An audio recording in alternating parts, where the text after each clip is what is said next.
कीर्तन गानन कर्णपरौ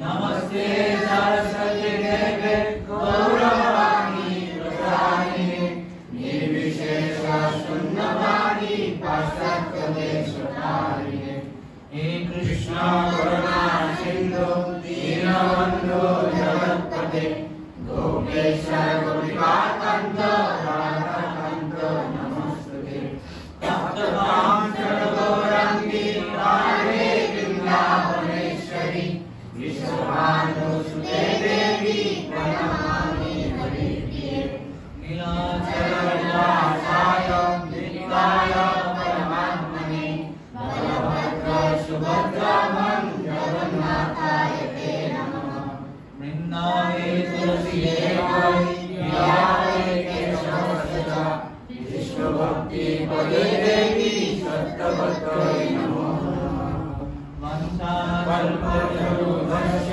कृपासिन्धुभ्येव च पतितानां पावनेभ्यो वैष्णवेभ्यो नमो नमः।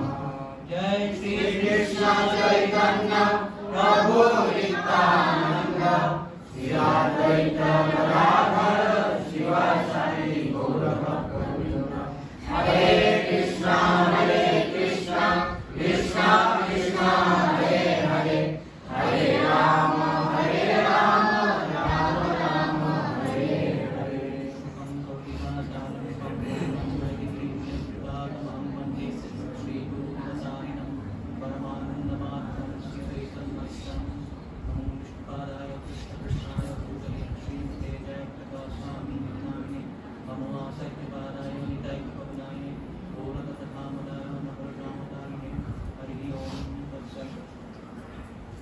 हरे कृष्ण। श्री प्रभुपाद की जय, समस्त गौर भक्तवृंद की जय।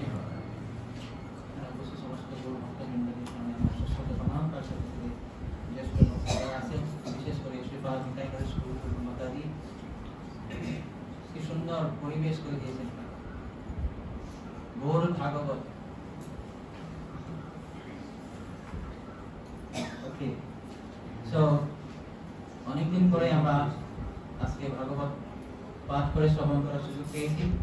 মাঝখানে আমরা অনেক ট্রাভেলিং ছিলাম, অনেকেই কিছু কিছু ফাংশন ছিল। তারপরে গত সপ্তাহে আমরা শ্রী চৈতন্য চরিতামৃত শ্রবণ করার সুযোগ পেয়েছি। তো গত কয়েকটা ক্লাসে আমরা যা শ্রবণ করলাম একটু কুইক রিভিউ করি।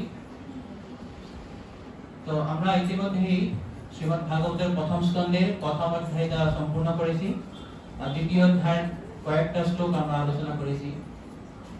তো প্রথম অধ্যায়ে আমরা দেখি যে নৈমিষারণ্যের ঋষিরা সুত গোস্বামীকে খুব সম্মান করে এক উৎসব ব্যাসাসনে বসিয়েছেন এবং তারা কয়েকটা প্রশ্ন জিজ্ঞাসা করেছেন। কটা প্রশ্ন জিজ্ঞাসা করেছিলেন? 6টা।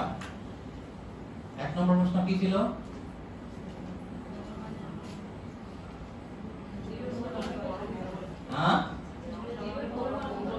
জনসাধারণের পরম মঙ্গল কিভাবে সাধিত হয়?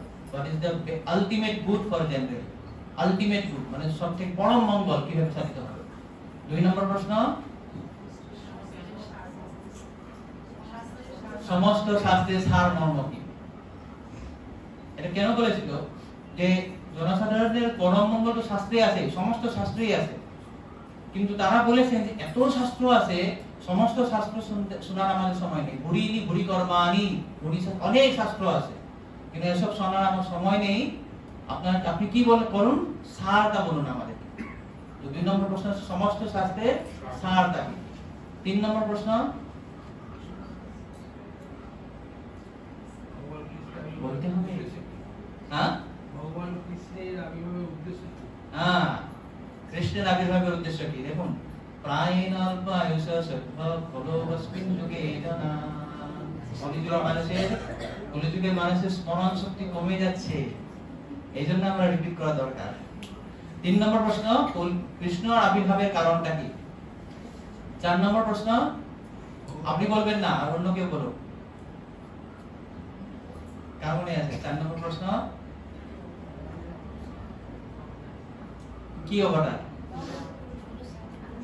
পুরুষ অবতার। ভগবানের পুরুষ অবতারের কার্যকলাপ সম্বন্ধে বলুন।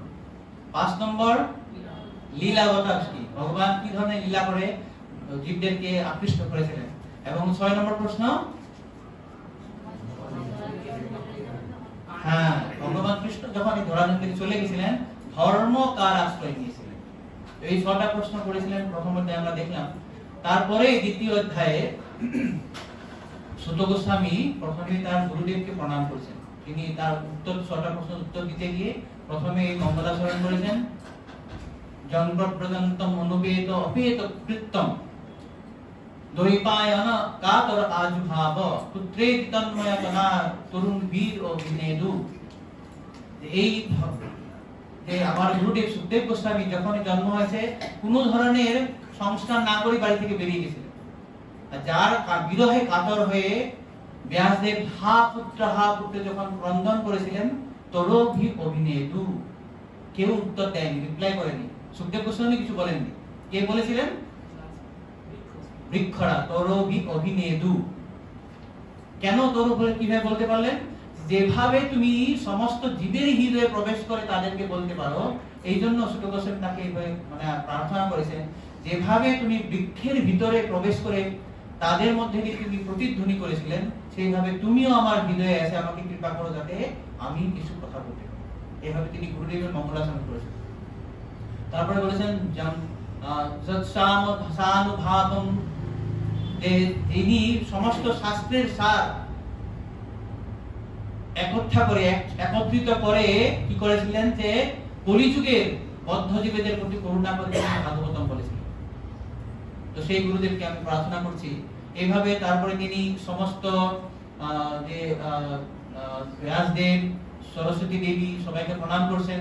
তারপর সবাইকে যারা প্রশ্নকর্তা তাদেরকে তিনি প্রশংসা করেছিলেন, খুব সুন্দর প্রশ্ন করেছেন। এরপরেই তিনি বলা শুরু করেছিলেন। 6 নম্বর এবং 7 নম্বর শ্লোকে তিনি প্রথম 2টি প্রশ্নের উত্তর করেছিলেন। কি উত্তর? প্রথম প্রশ্নটা 2 নম্বর কি ছিল? সমস্ত জীবের জনসাধারণ মানে পরম কল্যাণ কিভাবে হয় এবং সমস্ত শাস্ত্রের সার। তো এটার উত্তর হয়েছিল কি? ভক্তিযোগ। বাসুদেবের প্রতি ভক্তি করাটা হচ্ছে এই 2টি প্রশ্নের উত্তর। সবৈ পুংসাং পর ধর্ম যত ভক্তির দোষদে অহৈতুকী অপ্রতিহতা জয়াত্মা সুপ্রসীদতি। তো এই 6 নম্বর শ্লোকে বলেছেন যে মানুষের পরম ধর্ম হচ্ছে অধোক্ষজের প্রতি ভক্তি করা। সবৈ পুংসাং পর ধর্ম, পর ধর্ম মানে শ্রেষ্ঠ ধর্ম। তো শ্রেষ্ঠ ধর্মটা কি? যত ভক্তির অধোক্ষজে, অধোক্ষজের প্রতি আমার যে ভক্তি। অধোক্ষজ মানে অধ অক্ষজ, অক্ষজ মানে আমাদের ইন্দ্রিয় গোচরীভূত যে জ্ঞান। তো যিনি ইন্দ্রিয় গোচরীভূত জ্ঞানের ঊর্ধ্বে, তাকে বলা হয় অধোক্ষজ। ভগবান কৃষ্ণের একটা নাম হচ্ছে অধোক্ষজ, যাকে আমাদের সাধারণ ইন্দ্রিয়গত জ্ঞানের দ্বারা লব্ধ হয় না। অত শ্রীকৃষ্ণ নাম আদি নভবেদ্রাজ্যম ইন্দ্রিয়, যাকে আমাদের ইন্দ্রিয়র মাধ্যম দিয়ে গোচরীভূত করা হয় না, সেই অধোক্ষজ ভগবানের প্রতি আমাদের যে ভক্তি, সেটা হচ্ছে পরম ভক্তি। সেটা হচ্ছে সমস্ত জীবের জন্য পরম মঙ্গলকর। আর এইভাবে ভক্তি করলে কি হবে? আমাদের বাসুদেবে ভগবতী ভক্তি যোগ প্রয়োজিত জনয়তি আশু বৈরাগ্যম জ্ঞানম সজল অহৈতুক। এইভাবে যখন ভগবান বাসুদেবের প্রতি ভক্তি করা হয় তখন কি হবে, আমাদের দুটি জিনিস হয়, জ্ঞান হবে এবং বৈরাগ্য হবে। কি জ্ঞান এবং কি বৈরাগ্য? বৈরাগ্য হবে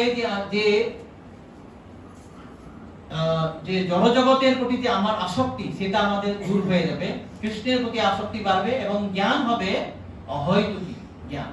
জ্ঞানম সদৎ অহৈতুকম বলা হয়েছে। অহৈতুকম জ্ঞান মানে সাধারণত আমরা যেটা জ্ঞান বুঝি সেটা হচ্ছে জড়জাগতিক জ্ঞান। কিভাবে আমার ইন্দ্রিয় তৃপ্তি লাভ হবে, কিভাবে আমি বেশি ইন্দ্রিয় ভোগ করব, এই জড়জগতে কিভাবে সুখে থাকবো, এটা হচ্ছে হেতু জ্ঞান, জড়জাগতিক জ্ঞান। কিন্তু এই জ্ঞানের কথা এখানে বলা হয়নি, বলেছেন অহৈতুকী জ্ঞান, যে জ্ঞানের মাধ্যমে আমি বুঝতে পারবো যে জড়জগৎ কি, চিন্ময় জগৎ কি, ভগবান কে, যে জীব কে, এইটাকে বলা হয় অহৈতুকী জ্ঞান। আর এই অহৈতুকী জ্ঞানের মাধ্যমে আমার বৈরাগ্য জাত হবে। এজন্য বলেছেন যে বাসুদেবে ভগবতী ভক্তি যোগ প্রয়োজিত জনতি আশু বৈরাগ্যম জ্ঞানম সদৎ অহৈতুকম। তো এটা বলার পর তিনি 8 নম্বর থেকে 15 নম্বর পর্যন্ত, এটা হলো 6 এবং 7 তিনি দুটি প্রশ্নের উত্তর দিলেন, 1 নম্বর এবং 2 নম্বর শ্লোকের উত্তর দিয়ে দিয়েছেন। তারপরে 8 নম্বর থেকে 15 নম্বর শ্লোকে তিনি বলেছেন যে আমরা এই জগতে যা কিছু ধর্ম করি, যা কিছু স্বধর্ম করি, বিভিন্ন ধরনের আমাদের স্বধর্ম বা আমার বর্ণাশ্রম অনুযায়ী যা কিছুই করি, সেই সমস্ত কিছু ধর্মের লক্ষ্য হওয়া উচিত কেবল ভগবানের সন্তুষ্টি। এখন কেউ বলতে পারে আমি তো ভগবান কৃষ্ণের আমি ভজনা করি না, আমি ক্ষত্রিয় লোক, আমি ব্রাহ্মণ, আমি বৈষ্ণব, আমি আমার নিজের কাজ নিয়ে ব্যস্ত। বেশ, কোনো অসুবিধা নেই, আপনি করুন, বর্ণাশ্রম ধর্ম আপনি পালন করুন। কিন্তু যদি বর্ণাশ্রম ধর্ম পালন করার পরেও যদি আমার কৃষ্ণের প্রতি রতি না জন্মে, তবে বলা হয়েছে নোৎপাদয়ে যদি রতিম সময়ে বহিতে বল। সেটাই তিনি 8 নম্বর শ্লোকে বলেছেন যে ধর্ম সুনুষ্ঠিত পুংসাম, আপনি আপনার ধর্ম খুব সুন্দরভাবে করেছেন, স্ব-অনুষ্ঠিত, খুব সুন্দরভাবে আপনি ধর্ম পালন করেছেন, কিন্তু যদি নোৎপাদয়ে যদি রতিম সময়ে বহিতে বল, যদি বিশ্বক্ষেণ কথা আসত যে ভগবান বিশ্বক্ষেণ বা কৃষ্ণের প্রতি যদি আমার রতি না জন্মে, আপনি ব্রাহ্মণের ধর্ম করুন, ক্ষত্রিয়ের ধর্ম করুন, ব্রাহ্মচারী ধর্ম করুন, সন্ন্যাসীর ধর্ম করুন, সমস্ত যা কিছু আমার স্বধর্ম আছে, এই সমস্ত ধর্ম পালন করার পরেও যদি ভগবান কৃষ্ণের কথার প্রতি যদি রুচি না জন্মে, তাহলে বলেছেন সময় বহিতে বল। তাই তারপরে তিনি বলেছেন যে ধর্মস্য হি অপবর্গস্য, তিনি বলেছেন ধর্মর মূল লক্ষ্য হওয়া উচিত কিভাবে অপবর্গ হবে, এই অপবর্গ থেকে কিভাবে আমি মুক্তি পাবো। অপবর্গ মনে আছে তো সবাই? অবর্গ মানে অবর্গ কি কি? 5টা বর্গ, অ, খ, ব, ঘ, ম। অ মানে পরিশ্রম। জড়জাগতিক লোক ইন্দ্রিয় তৃপ্তির জন্য, জীবন ধারণের জন্য প্রভুপাদ বলেছেন স্ট্রাগল ফর এক্সিস্টেন্স, আমাকে বেঁচে থাকার যে একটা সংগ্রাম, সেই সংগ্রাম করার জন্য আমরা নানান কষ্ট করছি। সকালবেলা থেকে রাত পর্যন্ত আমি কেবল কাজ করে যাচ্ছি, কিসের জন্য? 2 টাকা ইনকাম করার জন্য। কাপড়া রুটি কাপড়া মাখা, তো এটা বলেছেন আমি পরিশ্রম করি। পরিশ্রম করতে করতে কি হয়? পরে মুখ দিয়ে ফেনা বেরোয়। এতই পরিশ্রম করি যে আমার মুখ দিয়ে ফেনা বেরিয়ে যায়, অর্থাৎ আমি অত্যন্ত পরিশ্রম করি। তারপরে কি হয়? ব ব মানে কি? ব্যর্থতা। আমি ব্যর্থ হয়ে যাই। আমি ভেবেছিলাম এত টাকা ইনকাম করবো, আজ হলোই না, আজকে কিছুই হলো না। আমি ভেবেছিলাম 10 বছর পরে আমরা তো বাড়ি হবো, হলোই না। অত পরিশ্রম করার পরে আমি ব্যর্থ হয়ে যাই। তারপর ভয় হয়ে যায়, কি হবে? ভয় কেন হয়? ভয় কেন হয় আমাদের? ভবিষ্যতের জন্য। আমাদের জীবনে 3টে জিনিস থাকে, শোক, মোহ এবং ভয়। শোক কিসের জন্য করি?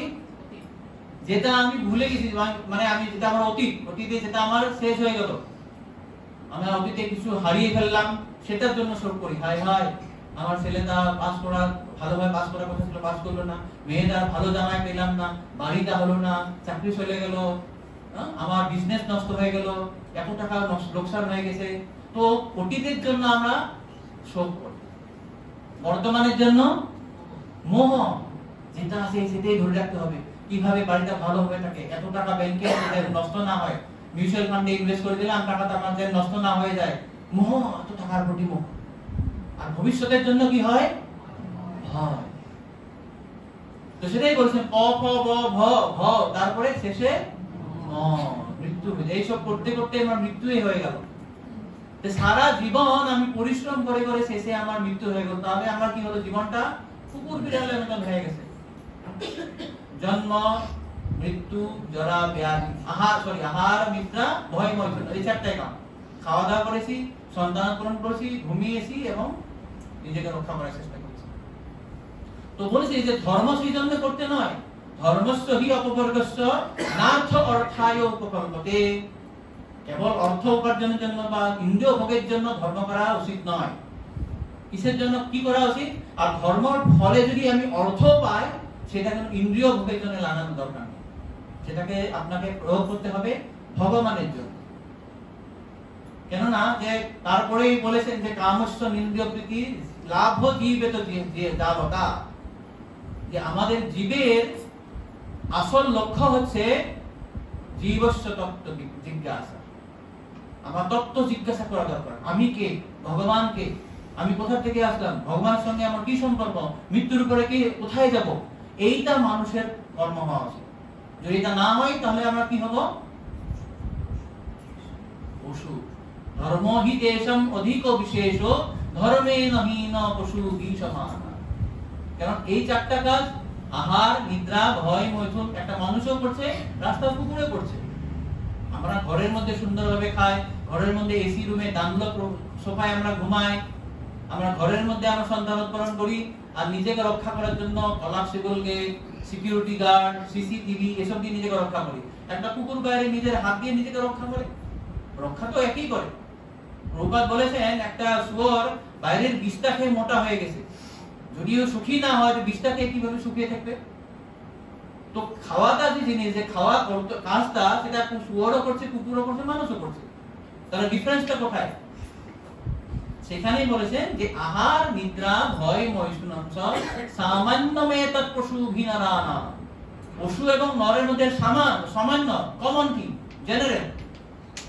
তো এটার বিশেষ কি কথা আছে? তিনি বলেছেন ধর্ম হি তেষাং অধিক বিশেষ। মানুষের জন্য বিশেষ কথাটা হচ্ছে সে ধর্ম করতে পারে। একটা কুকুর ধর্ম করতে পারবে না।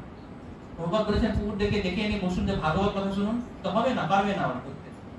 শুধু এই যে হরি কথা শোনা বা তত্ত্ব জিজ্ঞাসা করা, এটা শুধু মানুষের পক্ষে হয়।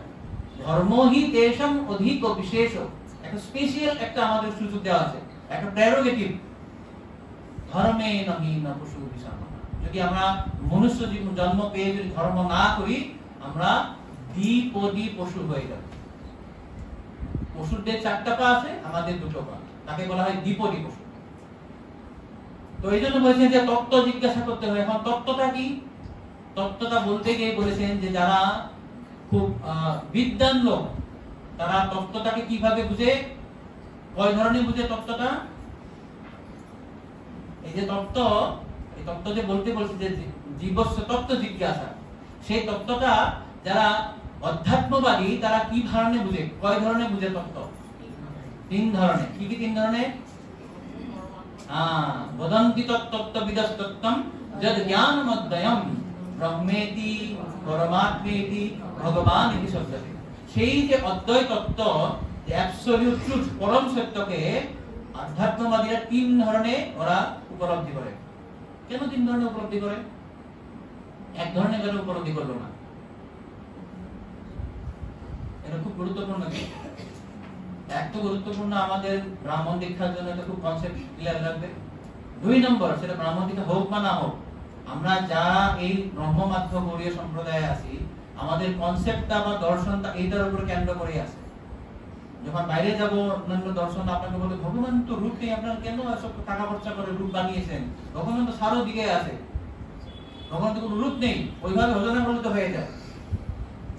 এই কনসেপ্টটা খুব ক্লিয়ার থাকা দরকার। আমরা আলোচনা করেছিলাম এর আগে, যেভাবে একটা পাহাড়কে যদি অনেক দূর থেকে দেখবেন, প্রথমে পাহাড়টা কি রকম দেখা যায়? মেঘলা মেঘলা কিছু একটা, ক্লাউডি, সেটা একটা দেখা উচিত, কিন্তু আসলে পাহাড়ই আছে।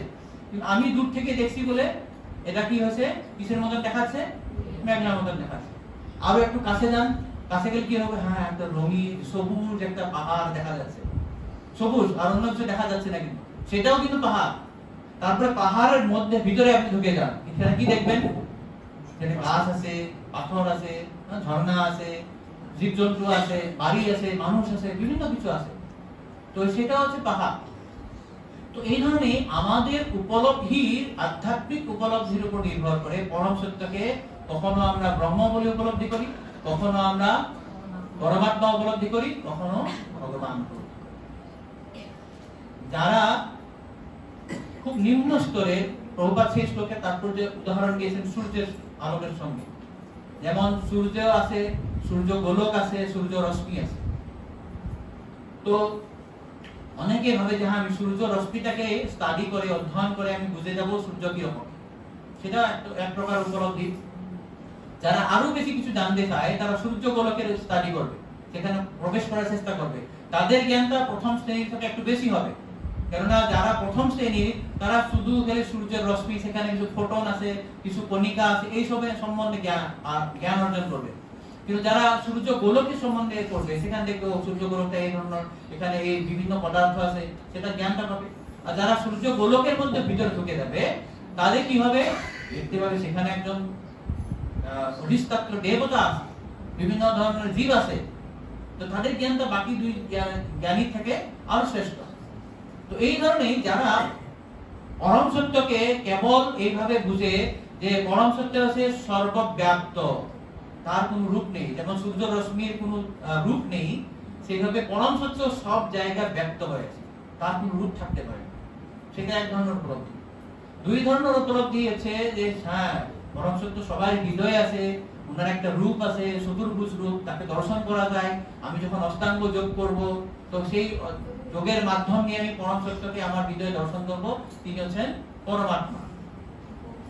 আর যারা আরো বেশি উন্নত স্তরে, তারা এটা বুঝে যে হ্যাঁ পরম সত্যের একটা সুন্দর রূপ, বিভুজ মুরলী রূপ, যার সঙ্গে আমি আদান প্রদান করতে পারি, ভাবের আদান প্রদান, আমার সেবার আদান প্রদান করতে পারি, সেটা হচ্ছে আরো উন্নত স্তর, সেটা হচ্ছে ভগবান। তো এইভাবে বর্ণনা করার পর তিনি বলেছিলেন যে তার জন্যই মানুষের যে বর্ণাশ্রম ধর্ম যতই করা হোক না কেন, সমস্ত ধর্মের সমস্ত স্বধর্মের একটা লক্ষ্য হওয়া উচিত, সেটা হচ্ছে হরিতোষণ।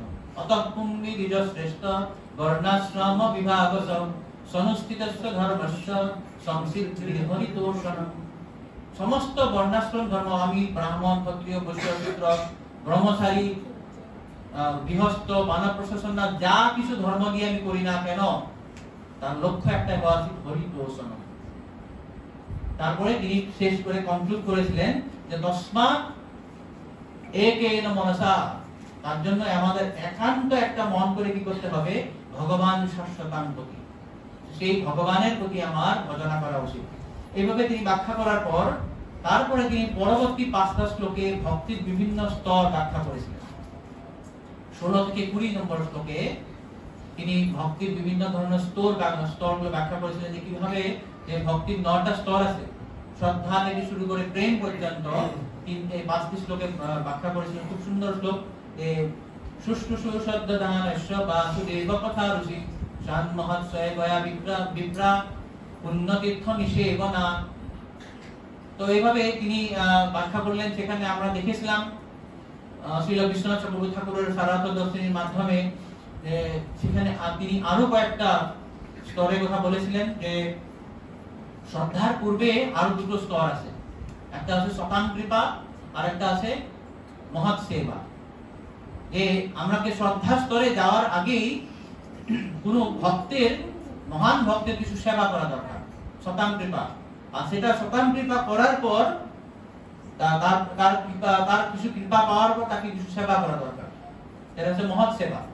এই সকাম কৃপা মানে ভক্তের আমার উপর যখন কৃপা হবে, তারপরে আমি তাকে যখন কিছু সেবা করছি, এই দুটো স্তরের পরে আমি শ্রদ্ধা কিছু আমার হৃদয়ে আসবে। এভাবে ব্যাখ্যা করার পর প্রেমের পরবর্তীতেও তিনি দুটো স্তর করেছিলেন, একটা হচ্ছে দর্শন আর একটা হচ্ছে হরের মাধুর্য অনুভব। যেমন আমি ভগবানের প্রেম আমার হয়ে গেছে, তারপরে আমি ভগবানকে দর্শন করার চেষ্টা করি, আর দর্শন করার পর তাকে আমি নিজের অভিজ্ঞতা শব্দ তাকে মানে তার ভগবানের যে মাধুর্য আছে সেটা অনুভব করতে চাই। এই ধরনের বিশ্বনাথ প্রভু ঠাকুর আরো টোটাল 14টা স্তরের মধ্য দিয়ে প্রেম থেকে ঘরের মাধুর্য অনুভব ব্যাখ্যা করেছিলেন। তারপরে এটা লাস্টের শ্লোকটা হচ্ছে 21 নম্বর শ্লোক, কতবার প্রভুর শ্রীমুখ থেকে শুনেছিলাম কিভাবে এই ধরনের ভগবানের যদি আমি ভজনা করব আমার লাভটা কি হবে, আমাদের হৃদয় গ্রন্থিটা ছিন্ন হয়ে যাবে। ভিত্ততে হৃদয় গ্রন্থি ছিন্দন্তে সর্বসংশয়াঃ। হৃদয় গ্রন্থি প্রভু খুব সুন্দরভাবে আমাদের বুঝিয়েছিলেন যে হৃদয় গ্রন্থি, আমাদের হৃদয়ের মধ্যে গ্রন্থি আছে। গ্রন্থি মানে গিফট, নট, হার্ট এন্ড নট। হার্টে কিভাবে নট হয়, যখন এই আমরা জড়জগতে যে কোনো জিনিস উপভোগ করার চেষ্টা করব তার প্রতি আমার আসক্তি হবে, সেটাই আমাদেরকে হৃদয়কে বন্ধন করে দেবে। এভাবে যতই আমি বাসনা করব, যত দিন যাবে, যত আমার এই যে বাসনার পরিধি বাড়বে, ততই আমার গ্রন্থটা আরো টাইট হয়ে যাবে। তো এখান থেকে মুক্তি পাওয়ার একটা উপায়, সেটাই বলছেন যে সিন্দন্তে সর্বসংশয়া ক্রিয়ান্তে শাস্ত্র কর্মাণি দৃষ্ট এবাত্মনি ঈশ্বরে। যখন এই আত্মা এটা বুঝতে পারবে যে আমি এই দেহ নয়, আমি পরমেশ্বর ভগবানের সন্তান, তার দাস, তার জন্যই আমি তার সেবা করা উচিত, এইভাবে যখন আমি ভক্তি করা শুরু করব, তখন কি হয়, আমার এই সমস্ত সংশয়গুলো নাশ হয়ে যাবে। এভাবে 22 নম্বর শ্লোক পর্যন্ত পড়ার 21 নম্বর শ্লোক আমরা আলোচনা করেছিলাম। তো আজকে আমরা 22 নম্বর শ্লোক থেকে শুরু করব।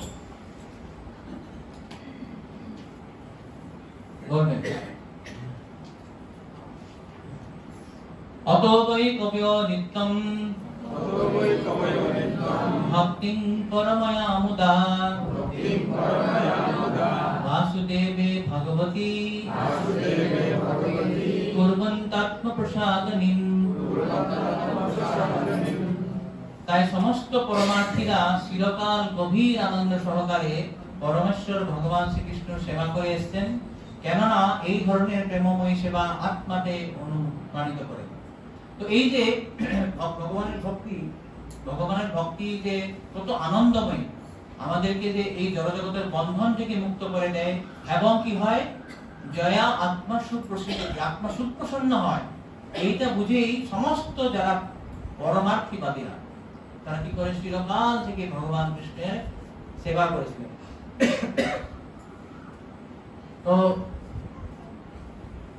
এটা ভগবান বলেছেন শ্রীমদ্ ভগবদ গীতাতে যে সুসুখম কর্তুমব্যয়া, ভগবানের ভক্তি অত্যন্ত আনন্দ মধুরময়। এই জন্যই যারা পরমার্থীবাদীরা তারা পরময়া মুদা ও গভীর আনন্দ সহকারে ভগবানের ভজনা করতেন, যেহেতু ভগবানের ভজনা করার ফলে আমাদের উত্তরোত্তর বা আমাদের পরম মঙ্গল সাধিত হয়। তো এখন এটা বলার পর সূত গোস্বামী এখন বলেছেন যে এই যে ভক্তি করতে হবে, কাকে করতে হবে। তিনি এমনি বলেছেন যে বিশ্বক্সেন বাসুদেব। এখন তিনি এখানে বলবেন যে আমাদের ভজনা করতে হবে কেবলমাত্র পরমেশ্বর ভগবান, একমাত্র ভগবান কৃষ্ণই হবে উপাস্য। আপনারা ক্লিয়ারলি দেখতে পাচ্ছেন ভাই? বন্ধ করতে পারেন, ঠিক আছে? ক্লিয়ার দেখা যাচ্ছে? বন্ধ করবেন নাকি লাইভ বন্ধ করবেন? না, ঠিকই আছে, ঠিক আছে। ওকে। তো এখানে 23 নম্বর শ্লোক থেকে 29 নম্বর শ্লোক পর্যন্ত এটা সূত গোস্বামী এখন প্রতিপাদিত করবে যে একমাত্র কৃষ্ণ উপাস্য। কেউ প্রশ্ন করতে, কেন কালী, দুর্গা, শিব, ব্রহ্মা এদেরকে উপাসনা করলে হবে না? তিনি এটা এখানে প্রতিপাদিত করবে, উপস্থাপন করবে যে একমাত্র ভগবান কৃষ্ণ হচ্ছে উপাস্য। তার মধ্যে তিনি 23 থেকে 25, 23, 24, 25 এই তিনটি শ্লোকে যে বিষ্ণু যে ভগবান বা তাকে যে উপাসনা করা উচিত সেটা তিনি প্রতিপাদিত করবে। তাই তিনি এখানে বলেছেন 23 নম্বর শ্লোকে, সত্যং রজস্তম ইতি প্রকৃত গুণাস্তৈ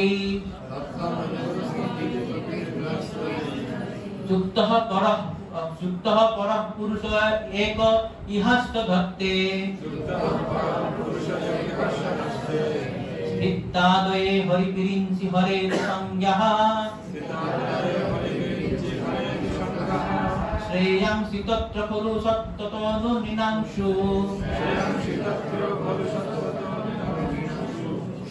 পরমেশ্বর ভগবান সত্য, রজ এবং তম নামক জড়া প্রকৃতির তিনটি গুণের সঙ্গে পরোক্ষভাবে যুক্ত। কি বলেছেন? পরমেশ্বর ভগবান সত্য, রজ, তম। আমরা জানি প্রকৃতির তিনটি গুণ আছে, সত্য, রজ, তম। তার সঙ্গে ভগবান কিন্তু পরোক্ষভাবে যুক্ত। জড়জগতের সৃষ্টি, পালন এবং বিনাশের জন্য তিনি ব্রহ্মা, বিষ্ণু এবং শিব এই তিনটি গুণজাত রূপ ধারণ করেন। এই তিনটি রূপের মধ্যেই সমস্ত মানুষই সপ্ত গুণজাত রূপ বিষ্ণুর থেকে আত্যন্তিক মঙ্গল লাভ করতে পারে। এখন এই যে পরমেশ্বর ভগবান কৃষ্ণ বা বিশ্বক্সেনের কথা বললেন, অধক্ষের কথা বললেন, এটা বলার পর মানুষের মধ্যে একটা সন্দেহ হতে পারে, কেন আমি শিব, দুর্গা, কালী এসব ভজন করি না কেন?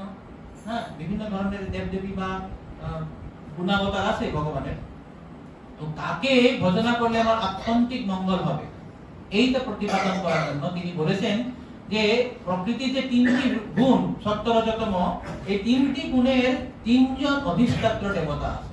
ইনসার্ট ব্রহ্মা আছে রজগুণের অধিষ্ঠাত্র দেবতা, শিব তমগুণের অধিষ্ঠাত্র দেবতা এবং বিষ্ণু সত্যগুণ। এরা কিন্তু এই গুণের দ্বারা কিন্তু প্রভাবিত নয়। শিব কিন্তু তমগুণী নয়, ব্রহ্মা রজগুণী নয়, তারা এই গুণের অধিষ্ঠাত্র দেবতা। তো এখানে বলেছেন শ্রেয়াংসি তত্ত্ব খলু সত্যনু নৃণাংশু। এই তিনটার মধ্যে আমি যদি সত্যগুণের অধিষ্ঠাত্র বিষ্ণুকে ভজনা করি তাহলে আমার আত্যন্তিক মঙ্গল হবে, আত্যন্তিক মঙ্গল। তো আমরা দেখি যে যখন দেবতারা অনেক সময় বিপদে পড়ে, তারা কোনো জলজাগতিক কোনো সমস্যায় পড়ে, তারা কিন্তু নিজে যখন সেটা সমাধান করতে পারে না, ব্রহ্মার কাছে যায়, ব্রহ্মাও পারে না, তারা সবাই গিয়ে কিন্তু ক্ষীরসাগরে গিয়ে ভগবান বিষ্ণুর ভজনা করেন, ভজনা করেন তারা। ওম সহস্র শীর্ষ পুরুষ সহস্রাক্ষ সহস্রপাদ, এইভাবে সহস্র মানে পুরুষার্থ সূক্ত হোক, বিভিন্ন ভজনা হোক, স্তব করে ভগবান বিষ্ণুকে তাকে সন্তুষ্ট করার চেষ্টা করে। এভাবে তারা ভগবান বিষ্ণু যখন কৃপা পায় তখনই তারা সমস্ত সমাধান করতে পারে। তাই এখানে প্রভুপাদ বলেছেন তার প্রয়োজনে 23 নম্বর যে ভগবান শ্রীবিষ্ণুকে কেবল ভক্তিযুক্ত সেবার মাধ্যমে আরাধনা করা যায়, এবং কেউ যদি এই জগৎ রূপী কারাগারে থাকতে চায় তাহলে তারা সাময়িক দুঃখ নিবৃত্তির জন্য ক্ষণস্থায়ী কিছু সুযোগ সুবিধা লাভের আশায় শিব, ব্রহ্মা, বরুণ, রুদ্র, ইন্দ্র দেবতাদের পূজা করতে পারে। কোন দেবতাই কিন্তু জড়জগতের বন্ধন থেকে মুক্ত করতে পারেন না, তা কেবল শ্রী বিষ্ণুই করতে পারেন। তাই চরম মঙ্গল কেবল পরমেশ্বর ভগবানের কৃপার প্রভাবে সাধিত হয়। তো এখানে ক্লিয়ারলি প্রভুপাদ বলেছেন যে যারা জড়জগতে থাকতে চায়, যারা যেমন কারাগারে আছে, কারাগারে যখন যারা কয়েদি গুলো আছে, অনেক সময় তারা অনেক কষ্টে থাকে, তো সেটা থেকে মুক্তি পাওয়ার জন্য তারা কি করে, সবসময় জেলারকে একদম স্যার আপনি খুব ভালো, আমি আপনার সবকিছু করে দেবো, কেন আমাকে কিছু সুবিধা দিবে, আমার এখন কম্বল নেই, ঠান্ডা দিন আমাকে কম্বল পাবো, এনাকে যদি আমি মানে কিছু খোসামদি করি, হয়তো একটা বেশি খাওয়া, ভালো খাওয়া দিবে। এইভাবে কয়েদিরা কি করে, জেলখানার মধ্যেই জীবনটা আরো বেশি ভালো করার চেষ্টা করে।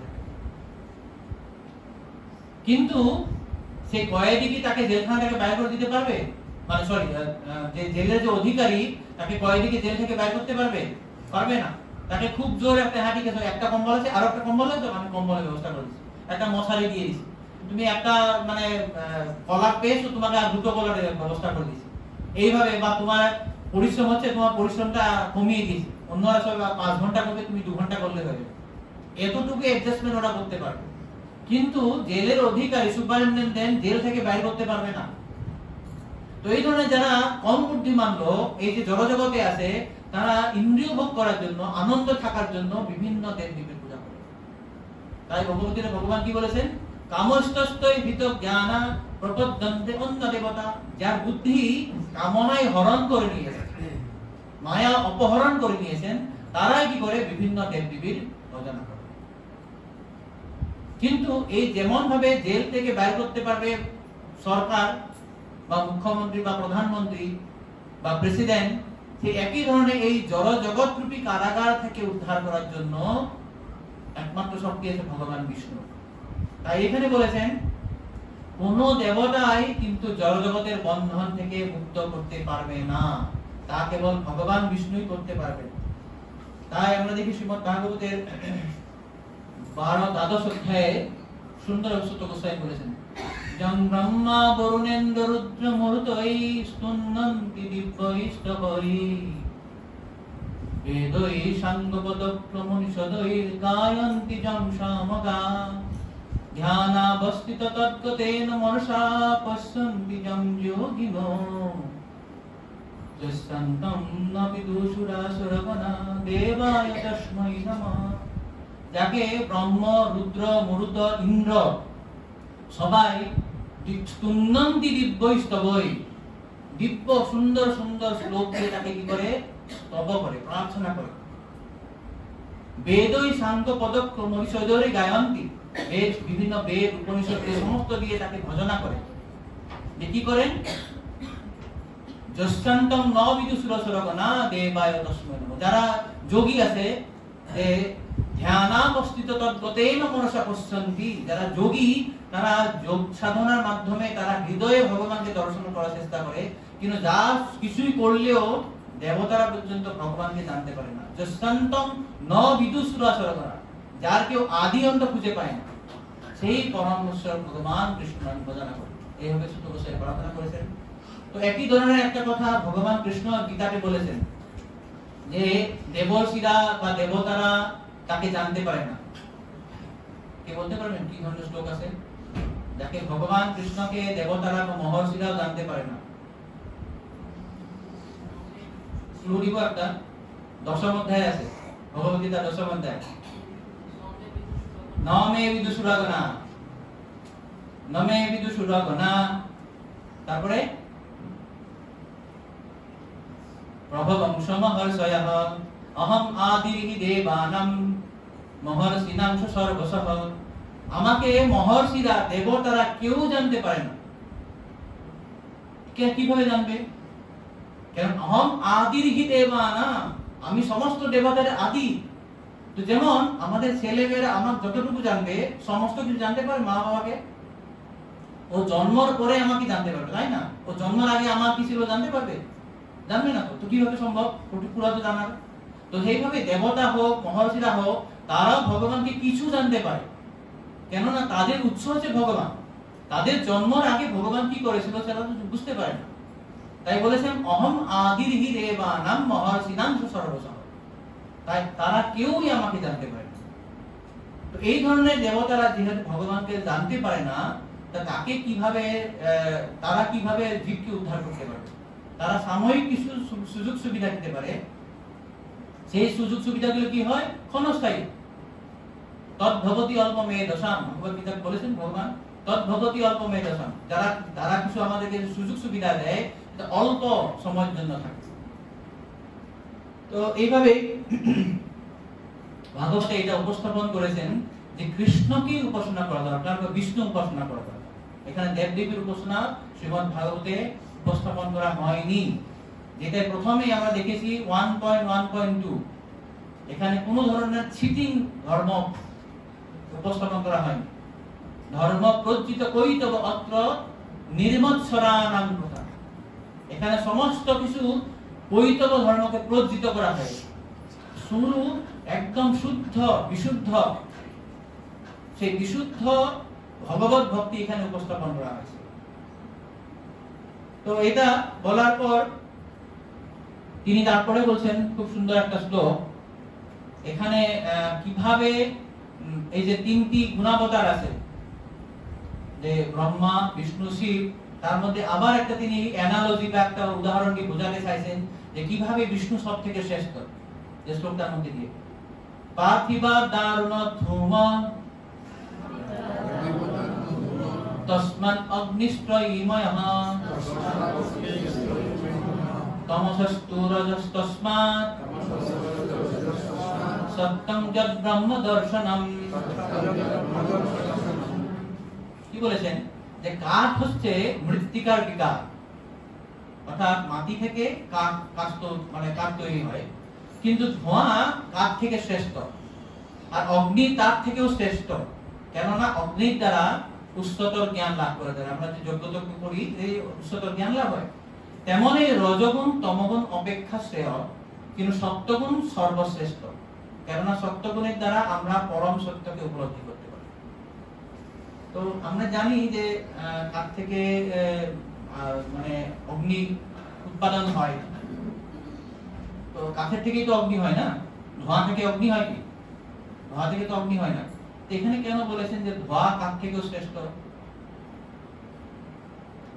এখানে বলেছেন যে কাঠ থেকে বলেছেন যে ধোঁয়া শ্রেষ্ঠ, আবার ধোঁয়া থেকে অগ্নি শ্রেষ্ঠ।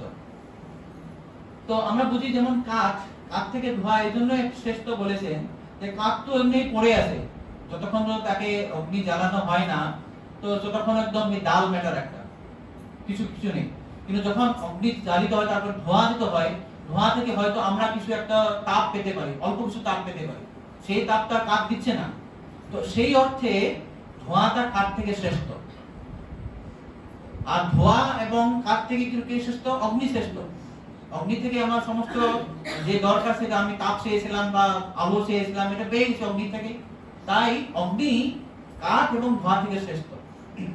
তো এখানে এই অ্যানালজির মাধ্যমে দিয়ে বোঝাতে চেয়েছেন যে সত্যগুণ রজগুণ এবং তমগুণ থেকে শ্রেষ্ঠ। এখানে সত্যগুণের অধিকারী হচ্ছে বিষ্ণু, রজগুণের অধিকারী বলা হচ্ছে ব্রহ্মা এবং তমগুণের অধিকারী শিব। কিন্তু আরেকটা অর্থে ধোঁয়া হচ্ছে কাঠ থেকে শ্রেষ্ঠ। ধোঁয়া কাঠ থেকে শ্রেষ্ঠ এই জন্য বলছেন সেখান থেকে আমরা তাপ কিছু পাই। কিন্তু আরেকটা অর্থ বলেছেন যে কাঠ হচ্ছে ধোঁয়া থেকে শ্রেষ্ঠ। কেন? ধোঁয়া তো আমার কিছু কাজে লাগে না, ধোঁয়া অল্প সময় হয়তো আমাকে তাপ দিতে পারে, কিন্তু কাঠ দিয়ে আমার অগ্নি মানে অগ্নি পেতে পারি। ধোঁয়া থেকে আমি অগ্নি পাবো কি? ধোঁয়া থেকে তো অগ্নি পাবো না, কাঠ থেকে অগ্নি পাবো। তো সেই অর্থে কাঠ কিন্তু এবার ধোঁয়া থেকে শ্রেষ্ঠ। দুটো পার্সপেক্টিভ কিন্তু একটু কনফিউজিং, একটু বোঝার চেষ্টা করবেন। এক অর্থে কাঠ থেকে ধোঁয়া শ্রেষ্ঠ বলেছেন, যে ধোঁয়া থেকে আমরা কিছু তাপ পাই। তো সেই অর্থে যদি ধোঁয়া এখানে বলা হয়েছে তমগুণ, তো সেই অর্থে শিব ব্রহ্মা থেকে শ্রেষ্ঠ, রাইট? অগ্নি হচ্ছে বিষ্ণু, ব্রহ্মা হচ্ছে কাঠ এবং শিব হচ্ছে ধোঁয়া। তো এখানে বলেছেন যে ধোঁয়া কাঠ থেকে শ্রেষ্ঠ, তো এক অর্থে শিব ব্রহ্মা থেকে শ্রেষ্ঠ। কিন্তু আরেকটা অর্থে আমরা জানি যে কাঠ হচ্ছে ধোঁয়া থেকে শ্রেষ্ঠ। ধোঁয়া থেকে আমি কিন্তু অগ্নি পাবো না, কাঠ থেকে অগ্নি পাবো। তো সেই অর্থে কাঠ ধোঁয়া থেকে শ্রেষ্ঠ, অর্থাৎ ব্রহ্মা বা রজগুণ তমগুণ থেকে শ্রেষ্ঠ। কনফিউজিং নাকি? কনফিউজিং হয়েছে? একটু কনফিউজিং হয়, কিন্তু এখানে অত কনফিউজ করার দরকার নেই। সপ্ত রজতম, সপ্ত আছে, রজ আছে, তম আছে। রজতম নিয়ে আমাদের কনফিউশন। এক জায়গায় বলেছে যে আচ্ছা, তার আগে আমি বুঝি যে কাজ হচ্ছে রজগুণ আর ধোঁয়া আছে তমগুণ, রাইট? কাঠ রজগুণ, ধোঁয়া তমগুণ। এখন বলেছেন যে ধোঁয়া কাঠ থেকে শ্রেষ্ঠ, তার মানে বলা হয়েছে তমগুণ রজগুণ থেকে শ্রেষ্ঠ। কেন? যে ধোঁয়া থেকে আমি কিছু তাপ পাবো, কাঠ থেকে কিছুই পাবো না, কাঠ তো এমনি পড়ে আছে, ডাল ম্যাটার। কিন্তু এক অর্থে কাঠ ধোঁয়া থেকে শ্রেষ্ঠ। কেন? যে কাঠ থেকে আমি অগ্নি উৎপাদন করতে পারছি, ধোঁয়া থেকে অগ্নি উৎপাদন হবে না, সেই জন্য কাঠ ধোঁয়া থেকে আবার শ্রেষ্ঠ।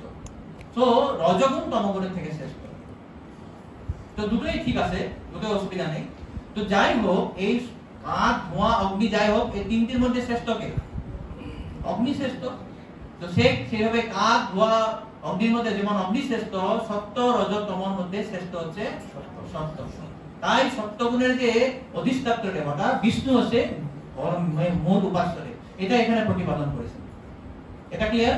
তিনটি গুণের মধ্যে সত্যগুণ শ্রেষ্ঠ, তিনটি গুণাবতারের মধ্যে বিষ্ণু হচ্ছেন শ্রেষ্ঠ। তো এটা করার পর এরপরে বলেছে পরের শ্লোক, ভেদিরে ময় থাকতে ভগবন্তম অধুক্ষজম সত্যং বিশুদ্ধং ক্ষেমায়া কল্পন্তে যে নূতানিহা। অনুবাদ হচ্ছে যে পূর্বে সমস্ত মহর্ষিরা পরমেশ্বর ভগবানের সেবা করেছিলেন, কেননা তিনি জড়া প্রকৃতির 3টি গুণের অতীত। তারা জড়জগতের বন্ধন থেকে মুক্ত হয়ে আত্যন্তিক মঙ্গল সাধনের জন্য তার আরাধনা করেছিলেন। যারা এই সমস্ত মহাত্মাদের পদাঙ্ক অনুসরণ করেন তারাও এই জড়জগতের বন্ধন থেকে মুক্ত হওয়ার যোগ্যতা অর্জন করেন। তো কেবল পরমেশ্বর ভগবান বিষ্ণু আমাদেরকে মুক্তি দিতে পারে, আর অন্য কেউ মুক্তি দিতে পারে না। তাই যারা মহর্ষিরা আছেন তারা এটা বুঝেছেন যে এই 3টি গুণাবতারের মধ্যে বিষ্ণু এসে শ্রেষ্ঠ। আসলে ব্রহ্মা বিষ্ণু শিব কিন্তু এক ভগবানেরই বিভিন্ন রূপ। তাদের তিনজনের মধ্যে একটাই লক্ষ্য, সেটা হচ্ছে সমস্ত জড়জগৎটাকে কিভাবে চালানো যায়। সে হচ্ছে তিনজনে কিন্তু এক। এটাও বুঝে নিবেন না, যেরকম বলেছিলাম যে শিব কিন্তু তমগুণী নয়, ব্রহ্মা রজগুণী নয়। তারা এক একটা গুণকে প্রতিনিধিত্ব করছে বা তাদেরকে চালাচ্ছে, কিন্তু এই তিনজনেই কিন্তু এক ভগবান কৃষ্ণরই কিন্তু রূপ, বিভিন্ন রূপ। এক ভগবান কৃষ্ণ এই যে বিভিন্ন জড়জগতের কার্যাবলী চালানোর জন্য বিভিন্ন রূপ নিয়ে আসছেন।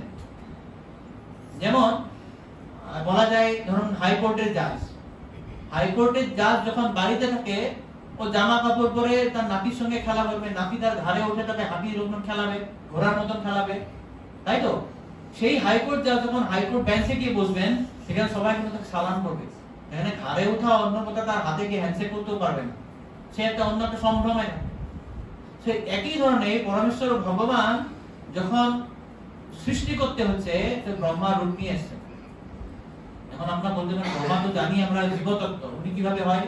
হ্যাঁ, ব্রহ্মা জীবতত্ত্ব হয় ঠিক, তো কিন্তু সেই সৃষ্টি কার্য করার জন্য ভগবান কোন উপযুক্ত জীবকে তাকে বিভিন্ন ধরনের শক্তির আবিষ্ট করে, তাকে তার বিশেষ শক্তি আবিষ্ট করে তাকে সেই দায়িত্বটা দিয়ে দেয়। আর অনেক ক্ষেত্রে কি হয়, যখন এমন কোন উপযুক্ত জীব থাকে না যে ব্রহ্মার পোস্টটা নিতে পারে, তখন ভগবান কৃষ্ণ নিজেই ব্রহ্মার পোস্টে আসেন। এটা জানেন তো আপনারা? আর এই যে ব্রহ্মা, ইন্দ্র, বরুণ, রুদ্র, এসব এক একটা পোস্ট, এক একটা পদবী। ব্রহ্মার একদিনে 14 জন মনু আছে, তো 14 বার মানে এই যে ইন্দ্র, বিভিন্ন দেবতারা, মহর্ষিরা, সপ্তর্ষিরা চেঞ্জ হয়, একজন ইন্দ্রই থাকে না। যে এক একজন মনুর শাসনকাল হচ্ছে 71 মন্বন্তর। তো 71, এই যে 14 জন মনু আছে, প্রত্যেক মনুতে কিন্তু ইন্দ্র আলাদা আলাদা হয়, সমস্ত দেবতারা আলাদা আলাদা হয়, সমস্ত সপ্তর্ষিরা আলাদা আলাদা হয়। So this are all post, এগুলো হচ্ছে এক একটা পদবী। তো এই ধরনের এই ব্রহ্মা হচ্ছে সৃষ্টি কার্যের জন্য রজগুণের, যারা রজগুণকে দেখাশোনা করার জন্য একটা পোস্ট। তো শিব হচ্ছে তমগুণ দেখার জন্য, আর বিষ্ণু হচ্ছে সত্যগুণ দেখার জন্য। কিন্তু তারা আসলে একই, একজনেরই বিভিন্ন রূপ, এই অর্থে তারা কিন্তু এক। কিন্তু তৎসত্ত্বেও যেহেতু জড়জগতে বদ্ধ লোক, তারা এই জড়জগৎ থেকে উদ্ধার পাওয়ার জন্য বিষ্ণুকে যদি উপাসনা করেন, তাহলে তাদের কি হয়? আত্যন্তিক মঙ্গল হয়।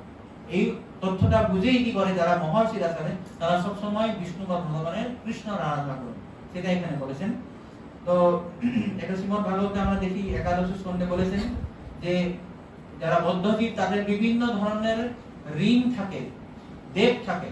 দেব, আমরা মা বাবার থেকে জন্ম নিয়েছি, শিক্ষক থেকে শিক্ষা নিয়েছি, ঋষিদের থেকে আধ্যাত্মিক জ্ঞান পেয়েছি, বিভিন্ন জীব আমাদেরকে, যেমন রাস্তায় আসার সময় রাস্তায় লাইট, ইলেকট্রিসিটি কেউ দিয়েছে, সবজি ফসল কেউ করে দিয়েছে, তাই না?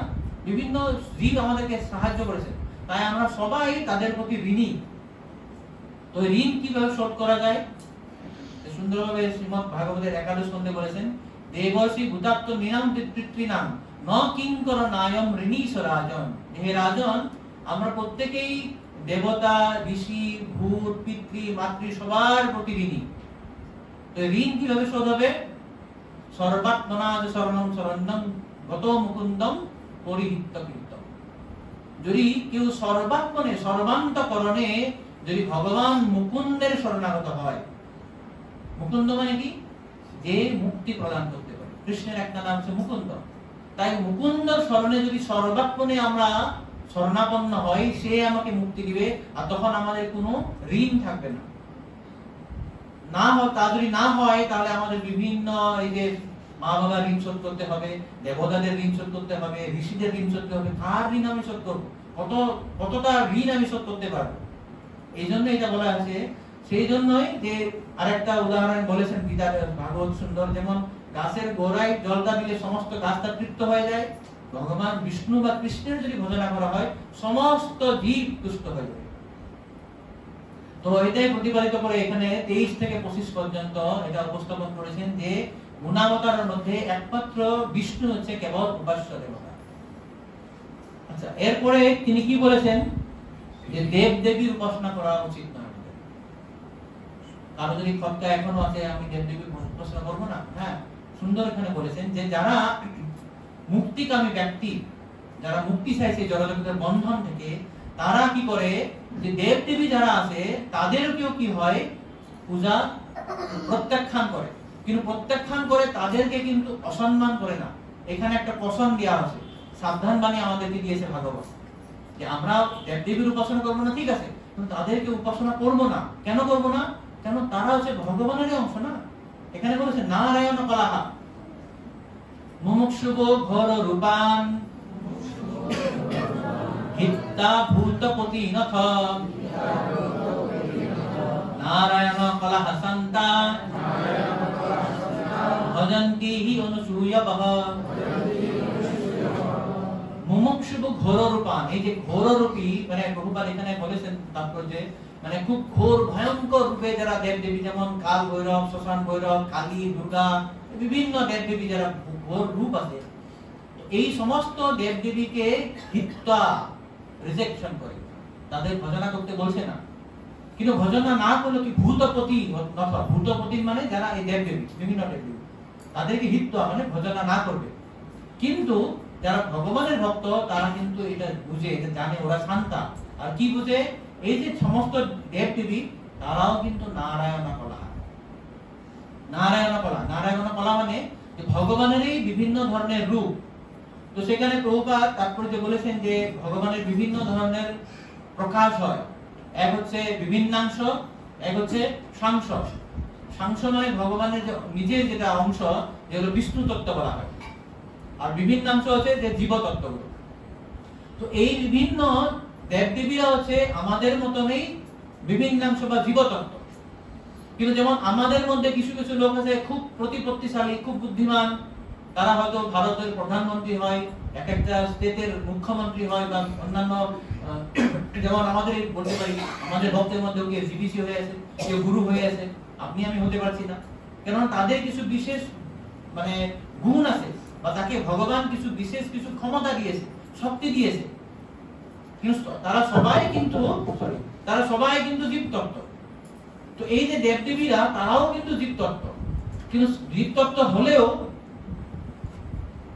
তারা যেহেতু ভগবানের কিছু বিশেষ একটা কাজে নিযুক্ত, তাদেরকে সেটা আমরা বুঝে তাদেরকে অসম্মান করছি। সেটা এখানে বলেছেন যে অনুসূয়বঃ। অনুসূয়ব মানে মৎসর্যতাহীন। আমরা কখনো তাদেরকে মৎসর্যতা করবো না। ও ইন্দ্র এত পাওয়ারফুল, এত সুন্দর কাজ করতে পারে, নন্দনকাননে একদম শশীর সঙ্গে কত আনন্দ করছে, না, তাকে ভগবান কৃপা করে কিছু একটা পোস্ট দিয়েছে।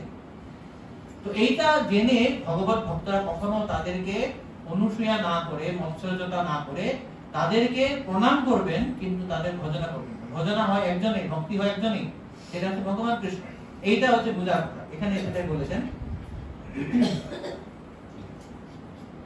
যারা ধরুন এখানে প্রভুপাদ আরেকটা কথা বলেছেন যে যারা অল্প বুদ্ধিমান ব্যক্তি, তারা যদি এই দেবদেবীদেরকেও তত্ত্বটা না জেনে যদি তাকে ভগবান বিষ্ণু বা কৃষ্ণের সমকক্ষ হয়, তাদের কি হয়ে যায় তখন? যারা দেবদেবীদেরকে ভগবান নারায়ণের সমান বলে মনে করেন, আসন্দি বলা হয়েছে। যস্তু নারায়ণং দৈবং ব্রহ্মা রুদ্রাদি দৈবতৈ সমত্বৈনেব বিক্ষেপ সপাসন্দি ভবেৎ ধ্রুবম। যারা নারায়ণের সঙ্গে বা ভগবান দেবতাদেরকে ভগবান বিষ্ণুর সমকক্ষ বলে হবে। যস্তু নারায়ণং দেবং ব্রহ্ম রুদ্রাদি দেবত। ব্রহ্মা রুদ্র মানে ব্রহ্মা রুদ্র দেব, ইন্দ্র বরুণ চন্দ্র যম, এটা তো ছেড়ে দেন। যে ব্রহ্মা রুদ্রকেও যদি ভগবানের বিষ্ণুর সমকক্ষ বলে যে ভাবে, সমত্তৈনৈব বিক্ষেপ সপাসন্তি ভবেদ্রুম, সঙ্গে সঙ্গে পাসন্তি হয়ে যাবে। ওই জন্য আমাদের এই বুদ্ধি থাকা দরকার বা এই জ্ঞান থাকা দরকার যে যখনই আমরা ভগবত ভক্তি করব এই সমস্ত জ্ঞান আমাদের আসবে। সেটাই বলা হয়েছিল প্রথমে 1.2.7 যে বাসুদেবে ভগবতী ভক্তি যোগ প্রয়োজিতঃ জনয়তি আশু বৈরাগ্যম জ্ঞানম। এই যে অহৈতুকী জ্ঞান, যখন আমরা ভগবত ভক্তি করব এই জ্ঞান আমার মধ্যে আসবে, আমরা ক্লিয়ারলি বুঝতে পারবো যে জীব তত্ত্ব কি, বিষ্ণু তত্ত্ব কি, শক্তি তত্ত্ব কি, ভক্তি তত্ত্ব কি, এই সমস্ত তত্ত্বগুলো আমাদের এখানে ক্লিয়ার হয়ে যায়। যারা ভগবানের ভক্ত নয় তারা এই সমস্ত কিছু বোঝে না, তার জন্য তারা অপরাধ করে। তাই এখানে 26 এবং 27 নম্বর শ্লোকে এটাই বলেছেন যে রজস্তম প্রকৃতয়ঃ সমশীলা ভজন্তি বৈ পিতৃভূত প্রদেশাদীন শ্রেয়শ্চৈব প্রদেশত। তো এখানে একই কথা বলেছেন যে যারা রজ আর তম গুণের যারা অধিকারী তারা কেবল নিজের ইন্দ্রিয় ভোগের জন্য বিভিন্ন দেবদেবীদের ভজনা করেন। তো এটা বলার পর তাহলে আমি কাকে ভজনা করব? আবার সেই একই কথা রিপিট করছেন, শুদ্ধ করছেন সুন্দরভাবে। যদি আমি দেবদেবীর ভজনা করছি না, কাকে করব? এটা খুব সুন্দর একটা দুটো শ্লোকে বলেছেন, খুব ইম্পর্টেন্ট শ্লোক। वासुदेव परा वेदा वासुदेव परा वेदा वासुदेव परामखः वासुदेव परामखः वासुदेव परा योगा वासुदेव परा योगा वासुदेव परा क्रियः वासुदेव परा क्रिया वासुदेव परम ज्ञानम वासुदेव परम ज्ञानम वासुदेव परम तपः वासुदेव परम तपः वासुदेव परो धर्मो वासुदेव परो धर्मः वासुदेव परः गतिः वासुदेव परः गतिः। 8 বার বাসুদেব শব্দটা আছে। যে বাসুদেবই হচ্ছে আমাদের জীবনের পরম উদ্দেশ্য। আপনি যা কিছুই করুন না কেন, আপনি বেদ অধ্যয়ন করুন বা যজ্ঞ করুন বা আপনি যোগ তপস্যা করুন বা বিভিন্ন ধরনের ক্রিয়াকলাপ করুন, জ্ঞান অর্জন করুন, আপনি তপস্যা করুন বা ধর্মই করুন, এই সমস্ত কিছু দ্বারা আমার পরম গতি হচ্ছে বাসুদেব। এটা দ্বারা তিনি সাব্যস্ত করেছেন। তো এখন আমরা দেখি কিভাবে বেদের সমস্ত বেদের যে মূল উদ্দেশ্য বাসুদেব এটা কিভাবে হয়। এটা আমরা জানি কোথাও কিছু শ্লোক আছে যে সমস্ত বেদের মূল উদ্দেশ্য বাসুদেব বা ভগবান কৃষ্ণ। তার মনে আছে? বলুন। হ্যাঁ, 15 সর্বস্ব সাহম হৃদি সন্নিবিষ্ট মস্ত স্মৃতি জ্ঞানম অপোহনম স বেদস্য সর্বৈহমেব বেদ। সমস্ত বেদ অধ্যয়ন করে শুধুমাত্র আমাকেই জানা দরকার, ভগবান কৃষ্ণকে জানা দরকার। বেদান্ত কৃত, আমি বেদ রচনা করেছি, বেদাবিদ এব সহম, আমি সমস্ত বেদের জ্ঞান। তো সমস্ত বেদ অধ্যয়ন করা বা সমস্ত বেদ আমি জ্ঞান নেওয়ার দ্বারা আমি কাকে বুঝতে হবে? ভগবান কৃষ্ণকে বুঝতে হবে। তো সমস্ত বেদের লক্ষ্য কি? ভগবান বাসুদেব কৃষ্ণ। তাই দ্বিবেদী ত্রিবেদী চতুর্বেদী হলে হবে না। এই সমস্ত বেদ জানার পরে আমাকে বুঝতে হবে যে কৃষ্ণ বা বাসুদেব হচ্ছে সমস্ত বেদের মূল লক্ষ্য। ওকে, মখা মানে হচ্ছে যজ্ঞ। সমস্ত যজ্ঞের লক্ষ্য ভগবান কিভাবে হয়, এটা কোনো প্রমাণ আছে? কেউ কিছু বলতে পারবেন? এই ধরনের কোন শ্লোক প্রমাণ? সমস্ত যজ্ঞের মূল মানে ভোক্তা ভগবান কৃষ্ণ। আমি একটা ক্লু দিয়ে দিলাম। হ্যাঁ, 5.29 ভোক্তানাং যজ্ঞতপসাং সর্বলোকমহেশ্বরম সুহৃদং সর্বভূতানাং জ্ঞাতাম শান্তি। সমস্ত কিছু যজ্ঞের মালিক হচ্ছে ভগবান কৃষ্ণ, যা কিছু আমি যজ্ঞ করি না কেন, রাইট? তারপরে যোগ, সমস্ত যোগের মূল লক্ষ্য ভগবান। তার প্রমাণ আছে ভগবদ্গীতায় আছে। ক্লু দিব, 6ষ্ঠ অধ্যায়। আরো ক্লু লাগবে? সেকেন্ড ক্লু, লাস্ট শ্লোক, 6th চ্যাপ্টার লাস্ট শ্লোক, 6.47 যোগিনামপি সর্বেষাং তমেব মতঃ। সমস্ত যোগীদের মধ্যে সেই যোগী শ্রেষ্ঠ যে সব সময় আমাকেই মনে রাখছে। তো কোন যোগী শ্রেষ্ঠ? ভক্তি যোগী। যে যোগী সবসময় আমাকে সবসময় মনে রাখছেন সেই যোগী শ্রেষ্ঠ।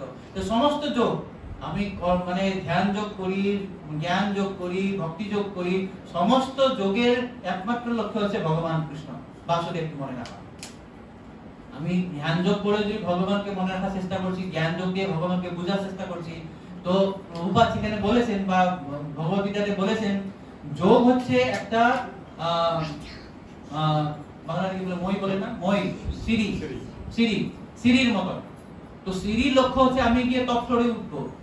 যদি আমি টপ ফ্লোর উঠতে পারছি না, সিঁড়িতেই আছি, তাহলে আমার এখনো লক্ষ্যতে উপনীত হয়নি। আমি হয়তো ফার্স্ট ফ্লোরে আছি, সেকেন্ড ফ্লোরে আছি, থার্ড ফ্লোরে আছি, কিন্তু যখনই টপ ফ্লোরে উঠবো তখন আমার কার্যটা শেষ হয়ে গেল, বাস আমি এখন উপরে উঠে গেছি। তো সেটা হচ্ছে ভক্তি যোগ।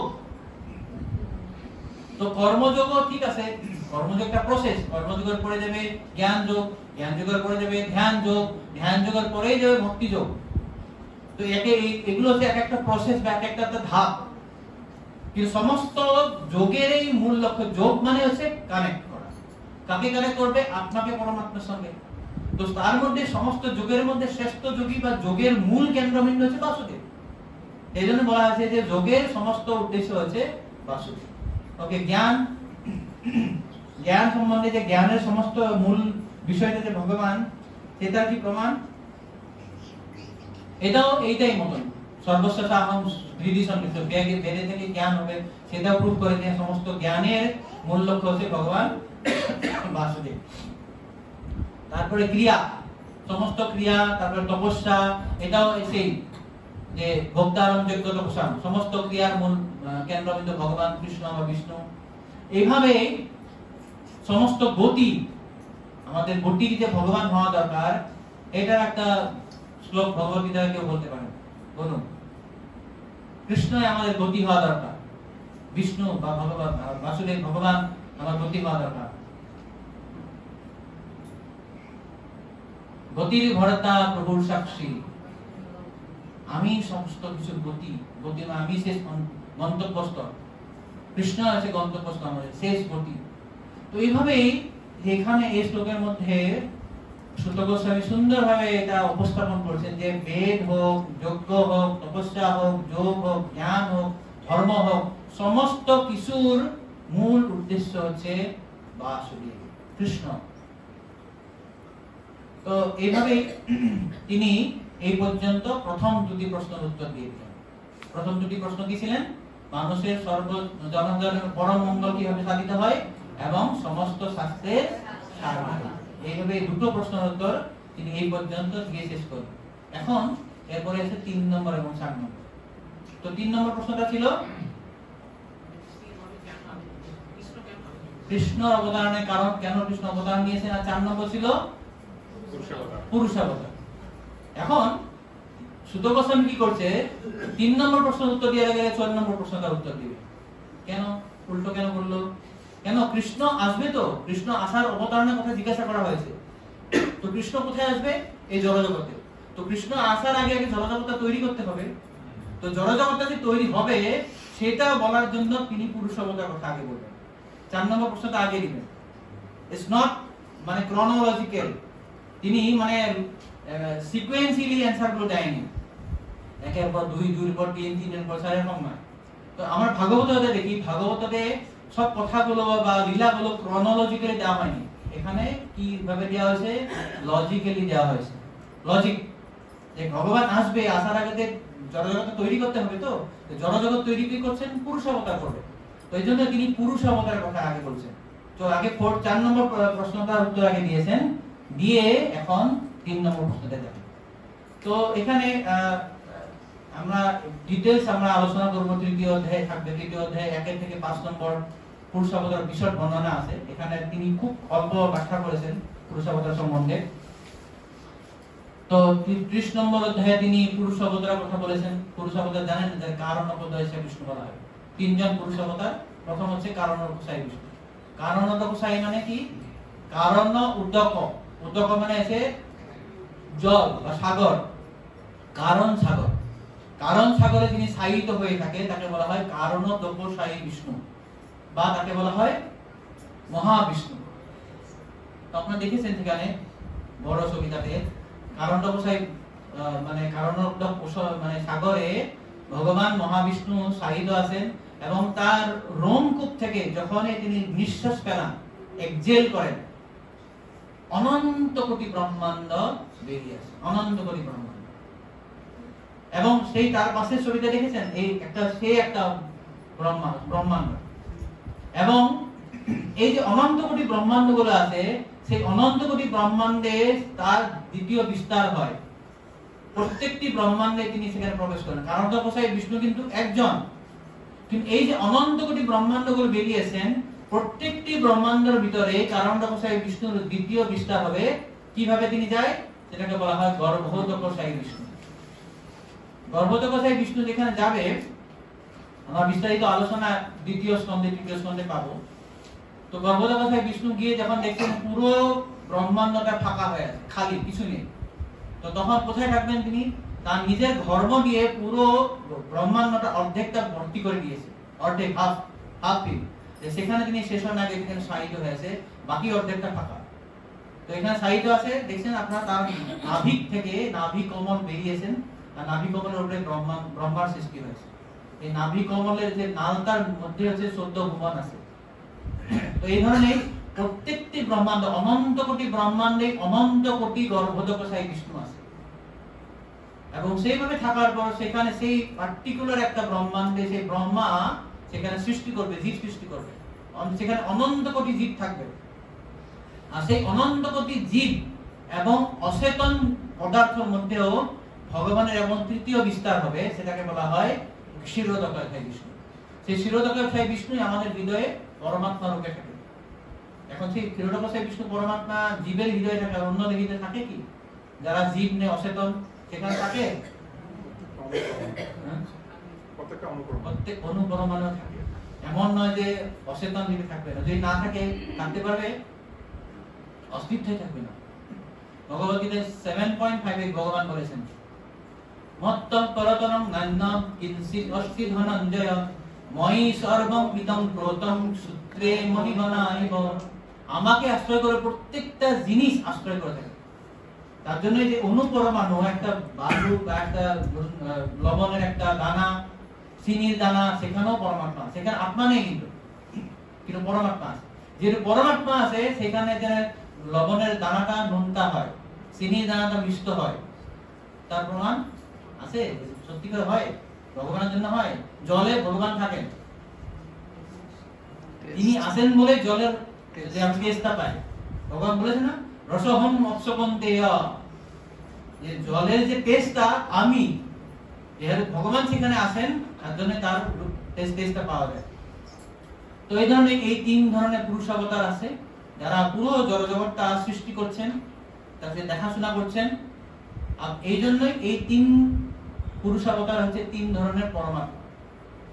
এটা অনেকে প্রশ্ন করে, আমরা প্রশ্ন করি যে পরমাত্মা প্রয়োজন করে একজনই, পরমাত্মা আছে 3 জন। কারণোদকশায়ী বিষ্ণু হচ্ছে সমস্ত জড় সৃষ্টির পরমাত্মা, গর্ভোদকশায়ী বিষ্ণু হচ্ছে এক একটা ব্রহ্মাণ্ডের পরমাত্মা, আর ক্ষীরোদক বিষ্ণু হচ্ছে প্রত্যেকটা জীবের হৃদয়ে থাকা পরমাত্মা। ক্লিয়ার? এটা এই ধরনের। আর লাস্ট শ্লোক, আজকে একটু সময় বেশি লাগছে আমরা একটু রিভিউ করার জন্য। 34 শ্লোক, দ্বিতীয় অধ্যায় 34 লাস্ট শ্লোকটা, এটা তৃতীয় প্রশ্নের উত্তরটা। কি উত্তর দিয়েছেন? কেন ভগবান আছেন? যে বিভিন্ন অবতারের মাধ্যমে সত্যগুণে অধিষ্ঠিত জীবদের পুনরুদ্ধার করতে ভগবান নানা লীলা করেন। তো যে ভগবান যে আসেন, তার প্রমাণটা এখানে, কারণটা সেখানে তিনি বলেছেন। আমরা দেখি 24 নম্বর শ্লোকটা। শ্লোকটা হচ্ছে, শ্লোকটা এখানে দেওয়া নেই, অনুবাদটা হচ্ছে, এইভাবে সমস্ত জগতের প্রতি দেবতা, মনুষ্য এবং পশু অধ্যুষিত সমস্ত গ্রহ লোকগুলি প্রতিপালন করেন। বিভিন্ন অবতারে তিনি তার লীলা বিলাস করে বিশুদ্ধ সত্যে অধিষ্ঠিত জীবসমূহকে উদ্ধার করেন। তো এভাবে ভগবান বিভিন্ন জীবদেরকে যে জড় সৃষ্টি করার পর ক্ষীরোদকশায়ী বিষ্ণু এবং গর্ভোদকশায়ী বিষ্ণুর মাধ্যমে সমস্ত কিছু দেখাশোনা করার পর ব্রহ্মার মাধ্যমে সৃষ্টি করে বিভিন্ন গ্রহ নক্ষত্রকে, বিভিন্ন যে জীবগুলো আছে তাদেরকে প্রতিপালন করেন। করার পরে তিনি বিভিন্ন অবতার ধারণ করে যারা বিশুদ্ধ সত্যে আছে, সত্যগুণে অধিষ্ঠিত, যারা তাদেরকে উদ্ধার করার জন্য তিনি লীলা করেন। কেননা রজ আর তমগুণীকে উদ্ধার করেন না কেন? এখানে বলেছেন যে যারা বিশুদ্ধ চিত্তে লীলা অবতারণু তেব তির্যক নরাংশু সত্যে সত্যে নলোকা, যারা সত্য গুণে আছে তাদেরকে উদ্ধার করার জন্য ভগবান আসে লীলা করেন। তো রজ আর তমগুণ যারা আছে তাদেরকে উদ্ধার করেন না কেন? তাদের কি দোষটা কি হলো?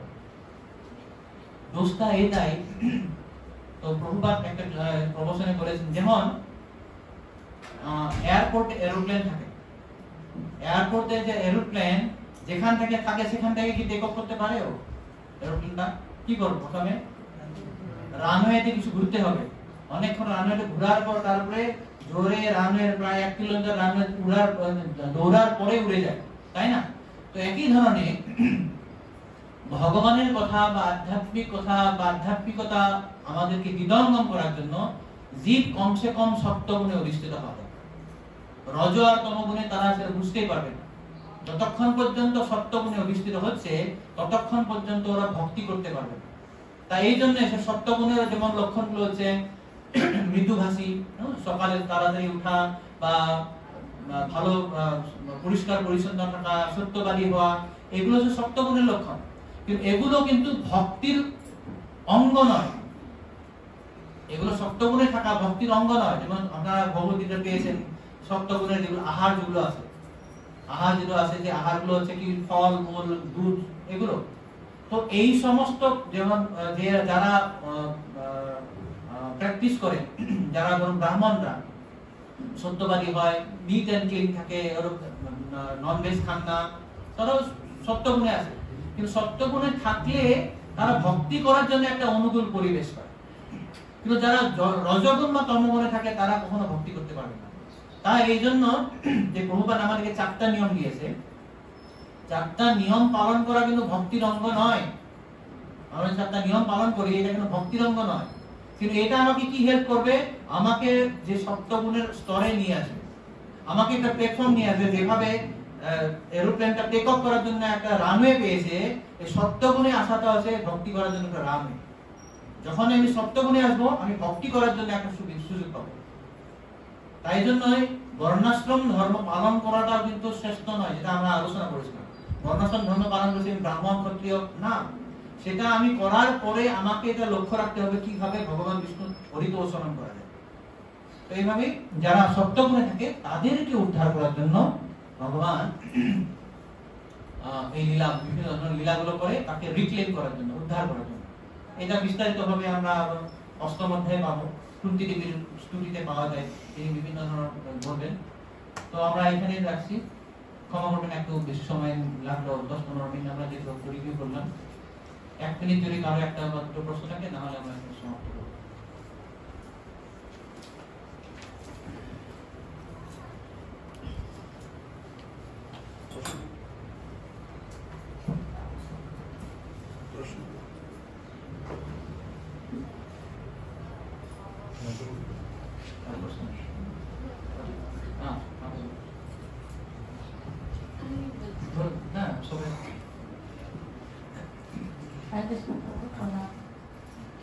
তো আপনি বললেন যে জানতে অজান্তে আমরা মানে কারো না কারো কাছে সবসময় লিঙ্ক হয়ে যায়, জানতেও অজান্তেও অনেক রকমের লিঙ্ক করে ফেলি, জানি না। যদি আমরা ভগবানের সেবা করি তাহলে সেই সেভাবে সেটাকে সেটাই ধর্মশাস্ত্র বলছে, সর্বাত্মনা শরণম শরণ্যম গতো মুকুন্দম পরিবৃত্ত কৃতম। সর্বাত্ম সর্বান্তর করণে যদি আমি ভগবান মুকুন্দের সেবা করি, তাহলে আমার সমস্ত কিছু ঋণ থেকে আমি মুক্ত হয়ে যাব। কারণ ইনি সমস্ত কিছুর মূল উৎস, যেটা বলা হয় যে গাছের গোড়ায় জল দেওয়ার মতো। গাছের গোড়ায় যখন জল দেওয়া হয়, পাতাকে, ডালকে, ফুলকে আর আলাদাভাবে করার কিছু দরকার নেই, সেখান থেকেই সব পুষ্টি পেয়ে যাবে। তো আমাদের ঋণ জানতে কেন অজান্তেও হোক বা জানতে হোক, অনেক ঋণ আছে, কিন্তু সেগুলো আমি করতে পারবো না। কিন্তু যদি করতে পারবো, আমি যদি ভগবানের সর্বান্তকরণে ভজনা করি, যদি শুদ্ধ ভক্ত হওয়ার চেষ্টা করি, সমস্ত কিছু ঋণ থেকে আমি মুক্ত হব।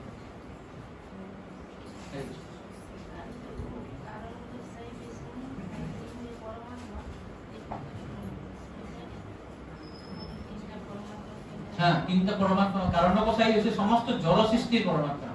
তিনি হচ্ছেন যে ভগবান সংকর্ষণ থেকে শেষে যেটা অবতার মহাবিষ্ণু, সেই মহাবিষ্ণু হচ্ছে যখন জড়জগতের প্রতি ইক্ষণ করেন তখন জড় সৃষ্টি হয়।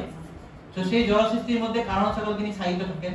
সমস্ত জড় সৃষ্টির পরমাত্মা হচ্ছেন তিনি, কারণ গোসাই বিষ্ণু।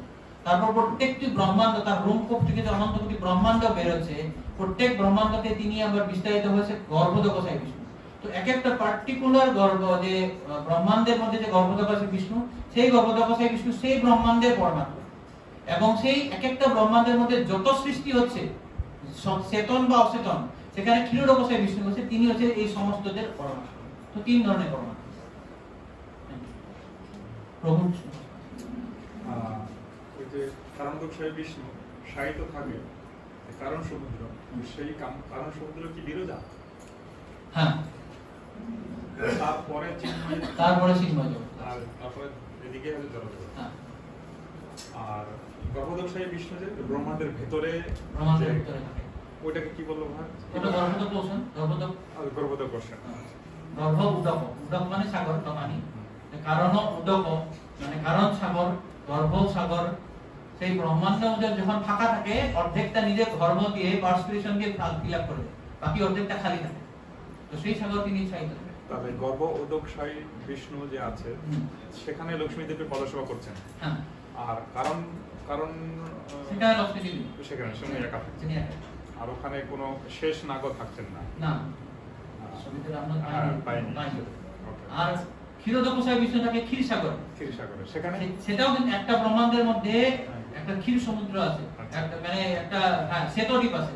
শ্বেতদ্বীপ, শ্বেতদ্বীপের মধ্যে এটা আমরা পাবো যখন পঞ্চম স্কন্ধে যাব। সেই শ্বেতদ্বীপের মধ্যে একটা দ্বীপ আছে, যেটা সাগর আছে, সেটা হচ্ছে ক্ষীর সাগর। তো সেই ক্ষীর সাগরে ক্ষীরোদ গোসাই বিষ্ণু থাকে। সেটা ব্রহ্মাণ্ডের মধ্যে, সেটা ব্রহ্মাণ্ডের মধ্যে, এক একটা ব্রহ্মাণ্ডের মধ্যে থাকে। সেখানে লক্ষ্মী দেবী সেবা করছেন। হ্যাঁ, সেখানে। আর কারো প্রশ্ন? আর কারো? হরে কৃষ্ণ। আর কারো প্রশ্ন? ঠিক আছে, আমরা এরকম উপলব্ধি করলাম যে অনেক অনেক দিন ভাগবত পাঠ হয়নি, আর আজকে সেটা একেবারে মানে ঢেলে দেওয়া হয়েছে। এরকম মানে বললাম একটা বিষয়ভিত্তিক ক্লাস খুব সুন্দর হয়েছে। প্রভু থ্যাংক ইউ। তো এখানে শেষ করছি তাহলে আজকে। দীনবাবু কৃষ্ণ প্রভু কি জয়, শিলা প্রভুপাদ কি জয়, সমবেত গৌর ভক্তবৃন্দ।